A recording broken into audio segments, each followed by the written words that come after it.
Hi dears, എന്തൊക്കെ എല്ലാവരുടെയും വിശേഷം? എല്ലാവരും സുഖമായിരിക്കുന്നോ? ഇന്നൊരു അടിപൊളി ബ്രേക്ക്ഫാസ്റ്റിൻ്റെ റെസിപ്പി കൊണ്ടാണ് കേട്ടോ വന്നിട്ടുള്ളത്. റവ ദോശയുടെ റെസിപ്പിയാണ്. റവ ദോശയും കൂടെ ഒരു ചട്നിയും കൂടി കാണിക്കുന്നുണ്ട് കേട്ടോ. അപ്പോൾ വീഡിയോയിലേക്ക് പോകുന്നതിന് മുമ്പ് വീഡിയോ എല്ലാവരും ഒന്ന് സ്കിപ്പ് ചെയ്യാതെ മുഴുവനായിട്ട് കാണാൻ ശ്രമിക്കണേ. അപ്പോൾ നമുക്കിത് എങ്ങനെ ഉണ്ടാക്കുന്നത് നോക്കിയാലോ. അതിനായിട്ട് ആദ്യം തന്നെ ഒരു മിക്സർ ജാർ എടുത്ത് വെച്ചിട്ടുണ്ട്.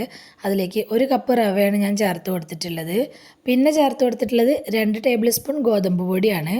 പിന്നെ 1/4 കപ്പ് തൈര്, പുളിയില്ലാത്ത തൈരാണ് ചേർത്ത് കൊടുത്തിട്ടുള്ളത്. പിന്നെ ആവശ്യത്തിന് ഉപ്പ് ആഡ് ചെയ്ത് കൊടുക്കുക. ഉപ്പ് ചേർക്കുമ്പോൾ കൂടി പോവാതെ നോക്കണേ. പിന്നെ കുറച്ച് വെള്ളം ഒഴിച്ച് കൊടുക്കുക. എന്നിട്ട് ഒന്നങ്ങ് ഇളക്കി കൊടുക്കുക. അപ്പോൾ ഇത് നമ്മൾ അരച്ചെടുക്കുന്ന സമയത്ത് ഈ റവ മിക്സിയുടെ ജാറിൽ പറ്റി പിടിക്കാതിരിക്കാൻ വേണ്ടിയിട്ടാണ് വെള്ളം ഒഴിച്ച് കൊടുക്കുന്നത്. അപ്പോൾ ആദ്യം 1 കപ്പോളം വെള്ളം ഒഴിച്ച് കൊടുത്തിട്ട് നന്നായിട്ടൊന്ന് ഇളക്കി കൊടുത്തിട്ടുണ്ട്. എന്നിട്ട് വെള്ളം പോരാന്ന് തോന്നുകയാണെങ്കിൽ വീണ്ടും വെള്ളം ഒഴിച്ച് കൊടുത്തിട്ട് ഒന്നും കൂടി ഇളക്കിയെടുക്കുക. ഇതപ്പോൾ ഞാൻ കുറച്ചും കൂടിയൊക്കെ വെള്ളം ഒഴിച്ച് കൊടുത്തിട്ട് ഒന്നും കൂടി ഇളക്കിയെടുക്കുന്നുണ്ട്. അപ്പോൾ അരച്ചെടുക്കുന്ന സമയത്ത് വല്ലാതെ ടൈറ്റ് തോന്നുകയാണെങ്കിൽ കുറേശ്ശെ വെള്ളം ചേർത്ത് കൊടുത്താൽ മതി കേട്ടോ. ഒരു ദോശമാവിൻ്റെ അളവ് നിങ്ങൾക്കറിയാലോ, അതിനനുസരിച്ച് അരച്ചെടുക്കുക. ആദ്യം അരച്ചെടുക്കുന്ന സമയത്ത് ഞാനിതിപ്പോൾ 1 കപ്പോളം വെള്ളം ഒഴിച്ചു കൊടുത്തിട്ട് ഇത് നന്നായിട്ടൊന്ന് അരച്ചെടുത്തുകൊണ്ട് വന്നിട്ടുണ്ട്. അതൊരു ബൗളിലേക്ക് ഒഴിച്ചു കൊടുക്കുന്നുണ്ട്.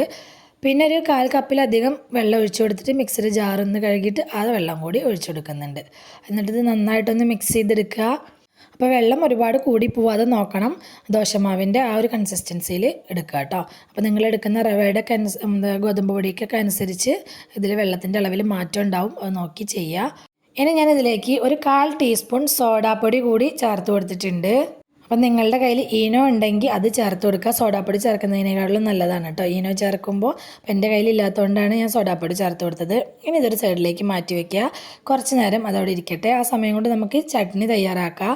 ഇതുപോലെ ഒരു ചീനച്ചട്ടി വെച്ച് കൊടുത്തിട്ടുണ്ട്. അതിലേക്ക് വെളിച്ചെണ്ണയാണ് ഒഴിച്ച് കൊടുത്തിട്ടുള്ളത്. ഒരു 1.5 ടീസ്പൂൺ വെളിച്ചെണ്ണ ഒഴിച്ച് കൊടുത്തിട്ടുണ്ട്. ഒരു 1/4 ടീസ്പൂൺ ജീരകം ചേർത്ത് കൊടുത്തിട്ടുണ്ട്. ജീരകം ഒന്ന് പൊട്ടി വരുന്ന സമയത്ത് ഒരു 3-4 അല്ലി ചെറിയുള്ളിയും 3-4 അല്ലി വെളുത്തുള്ളിയും കൂടി ചേർത്ത് കൊടുത്തിട്ട് ഒന്നങ്ങ് വഴറ്റിയെടുക്കുക.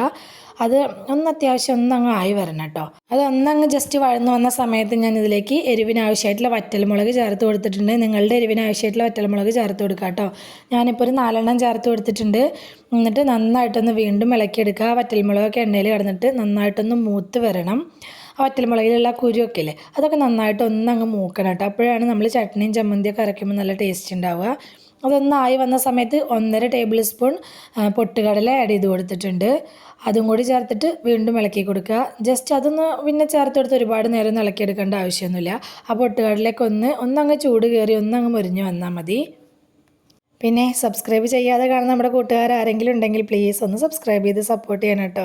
കൂടെയുള്ള ബെൽ ബട്ടണും കൂടി ഒന്ന് ക്ലിക്ക് ചെയ്ത് വെക്കുകയാണെങ്കിൽ ഞാനിടുന്ന പുതിയ വീഡിയോസിൻ്റെ നോട്ടിഫിക്കേഷൻ നിങ്ങൾക്ക് കിട്ടുന്നതായിരിക്കും.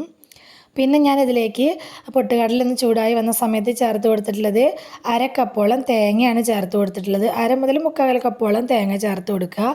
എന്നിട്ട് ഒന്നങ്ങ് വഴറ്റിയെടുക്കുക. അപ്പോൾ ഈ തേങ്ങ എണ്ണയിൽ കിടന്നിട്ട് ഒരുപാട് നേരം റോസ്റ്റാക്കി എടുക്കൊന്നും വേണ്ട കേട്ടോ. ഒന്നങ്ങ് വഴറ്റിയെടുത്താൽ മതി. പിന്നെ വളരെ കുറച്ച് മാത്രം പുളി ആഡ് ചെയ്ത് കൊടുത്തിട്ടുണ്ട്. അതുപോലെ തന്നെ ഉപ്പും ആഡ് ചെയ്ത് കൊടുത്തിട്ട് ജസ്റ്റ് ഒന്ന് വീണ്ടും ഇളക്കിയെടുത്തിട്ട് ഫ്ലെയിം ഓഫ് ചെയ്യുക. എന്നിട്ട് നമുക്കിതൊന്ന് ആറിയ ശേഷം നന്നായിട്ടൊന്ന് അരച്ചെടുക്കണം. അപ്പോൾ പുളി ചേർക്കുമ്പോൾ നോക്കി ചേർക്കണം. വളരെ കുറച്ച് മാത്രം ചേർത്ത് കൊടുക്കുക. അപ്പോൾ ഒന്ന് ആറിയ ശേഷം ഞാനിത് മിക്സിയുടെ ജാറിലേക്ക് ചേർത്ത് കൊടുക്കുന്നുണ്ട്. എന്നിട്ടിത് നന്നായിട്ടൊന്ന് അരച്ചെടുക്കുക. അപ്പോൾ ഇത് അരച്ചെടുക്കുന്ന സമയത്ത് വെള്ളം ചേർക്കണം. വെള്ളം ചേർക്കുമ്പോൾ നിങ്ങൾക്ക് ഈ ചട്നി എത്രത്തോളം തിക്കായിട്ട് ലൂസായിട്ട് വേണമെന്നുള്ളതിനനുസരിച്ച് വെള്ളം ചേർത്ത് അരച്ചെടുക്കുക. ഞാനിപ്പോൾ ഒരുപാട് തിക്കുമല്ല ഒരുപാട് ലൂസും അല്ലാത്ത രീതിയിലാണ് ഞാനിപ്പോൾ ഇത് അരച്ചെടുത്തുകൊണ്ട് വന്നിട്ടുള്ളത്. കണ്ടോ, ഇത് ഈ ഒരു പരുവത്തിലാണ് ഞാൻ അരച്ചെടുത്തുകൊണ്ട് വന്നിട്ടുള്ളത്. ഇനി നമുക്കിത് വേണമെന്നുണ്ടെങ്കിൽ ഒന്ന് കടുക് വറുത്തിടുക. അതല്ലാന്നുണ്ടെങ്കിൽ ഇങ്ങനെ വേണമെങ്കിലും കഴിക്കാം കേട്ടോ. അപ്പോൾ ഞാൻ ഇതൊന്ന് ജസ്റ്റ് കടുക് വറുത്തിടുന്നുണ്ട്. വീഡിയോയിൽ ഫോട്ടോ ഒക്കെ എടുക്കുമ്പോൾ കാണാനുള്ളൊരു ഭംഗി ഉണ്ടായിക്കോട്ടെ വിചാരിച്ചിട്ടാണ്. ചട്ടി അടുപ്പത്ത് വെച്ച് കൊടുത്തിട്ട് ചൂടായി വന്ന സമയത്ത് എണ്ണ ഒഴിച്ച് കൊടുത്തിട്ടുണ്ട്. എണ്ണ ചൂടായി വന്നപ്പോൾ കുറച്ച് കടുക് ഇട്ട് കൊടുത്തിട്ടുണ്ട്. കടുക് പൊട്ടി വന്ന സമയത്ത് 2 വറ്റൽമുളക് പൊട്ടിച്ചിട്ട് കൊടുത്തിട്ടുണ്ട്. പിന്നെ ഇതിലേക്ക് ആവശ്യമായിട്ടുള്ള കുറച്ചധികം തന്നെ കറിവേപ്പില ഇട്ട് കൊടുക്കുക. കറിവേപ്പില ചേർത്ത് കൊടുത്ത ശേഷം ജസ്റ്റ് ഒന്ന് അങ്ങ് ഇളക്കി കൊടുക്കുക. എന്നിട്ട് നമ്മൾ അരച്ചെടുത്തുകൊണ്ട് വന്നിട്ടുള്ള നമ്മുടെ ചട്നി ഇതിലേക്ക് ഒഴിച്ചു കൊടുക്കുക. എന്നിട്ട് അപ്പം തന്നെ ഫ്ലെയിം ഓഫ് ചെയ്യുക കേട്ടോ. പിന്നെ ഇത് തിളപ്പിച്ചെടുക്കരുത്. ആ ചട്ടിയുടെ ചൂട് കൊണ്ട് തന്നെ ആ ചട്നി ഒന്ന് അങ്ങ് ചൂടായാൽ മാത്രം മതി. തിളപ്പിച്ചെടുത്ത് അതിന് വേറെ ടേസ്റ്റായി പോവും. അപ്പം നമ്മുടെ ചട്നി ഇവിടെ റെഡിയായി. ഇനി നമുക്ക് ദോശ ചുട്ടെടുക്കുക. അപ്പോൾ ഞാൻ ഈ ചട്നി ഉണ്ടാക്കുന്ന സമയം വരെ അത് വെച്ചിട്ടുള്ളൂ കേട്ടോ. അപ്പോൾ കുറച്ച് സമയം വെക്കണമെങ്കിൽ അങ്ങനെ വെച്ചിട്ട് ചുട്ടെടുക്കുക. ഞാൻ അപ്പം തന്നെ ചുട്ടെടുത്തിട്ടുണ്ട്. ഈ ചട്നി ഒന്ന് അരച്ചെടുക്കുന്ന സമയം വരെ വെയിറ്റ് ചെയ്തിട്ട് ചുട്ടെടുക്കുന്നുണ്ട്. ഇതുപോലെ നമ്മൾ സാധാ ദോശയ്ക്ക് പരത്തിയെടുക്കുന്ന പോലെ പരത്തിയെടുക്കുക. അപ്പോൾ ഫ്ലെയിം ഒരുപാട് കൂട്ടി വെക്കരുത്. നല്ലപോലെ ഫ്ലെയിം കൂട്ടി വെച്ച് ചുട്ടെടുക്കാൻ ശ്രമിച്ചിട്ടുണ്ടെങ്കിൽ ഇത് നമ്മുടെ കയ്യിലിൻ്റെ ഒപ്പം ഈ മാവ് ഒട്ടിപ്പിടിച്ചങ്ങോട്ട് പോരും കേട്ടോ. അപ്പോൾ ഒരു മീഡിയം ഫ്ലെയിമിൽ വെച്ചിട്ട് ചുട്ടെടുക്കുക. ഇതിൻ്റെ മുകളിൽ കുറച്ച് നെയ്യോ വെളിച്ചെണ്ണയോ എന്താണ് നിങ്ങൾക്ക് താല്പര്യം വെച്ചാൽ അതാക്കി കൊടുത്തിട്ട് ചുട്ടെടുക്കുക. അപ്പോഴാണ് കൂടുതൽ ടേസ്റ്റ് ഉണ്ടാവുക. മുകൾ വശം മാവൊന്ന് ഉണങ്ങിയ ശേഷം മാത്രം ഇതുപോലെ എണ്ണ തേച്ച് കൊടുക്കുക. എന്നിട്ട് നമുക്ക് ഇതൊന്ന് തിരിച്ചിട്ട് കൊടുക്കുക. തിരിച്ചും മറിച്ചൊക്കെ ഇട്ടൊന്ന് മൊരിയിച്ചെടുത്ത് കഴിഞ്ഞിട്ടുണ്ടെങ്കിൽ നമ്മുടെ ദോശ റെഡിയായി. ഉഴുന്നും അരിയൊക്കെ കൂട്ടി അരച്ചിട്ടുള്ള ദോശയും ഇഡ്ഡലിയൊക്കെ കഴിച്ച് മടുത്തിരിക്കുന്ന സമയത്ത് നമുക്ക് ചില ദിവസങ്ങളിൽ ദിവസങ്ങളിലൊക്കെ ഉണ്ടാക്കാൻ പറ്റിയിട്ടുള്ള നല്ലൊരു ദോശയുടെ റെസിപ്പിയാണ് കേട്ടോ. കുട്ടികൾക്കൊക്കെ ഇഷ്ടമാവും. ഇത് ചട്നിയുടെ കൂടെ മാത്രമല്ല, നല്ല മീൻ കറിയുടെയും നല്ല ചിക്കൻ കറി, ബീഫ് കറി ഇതിൻ്റെയൊക്കെ കൂടെ അടിപൊളിയാണ് കേട്ടോ.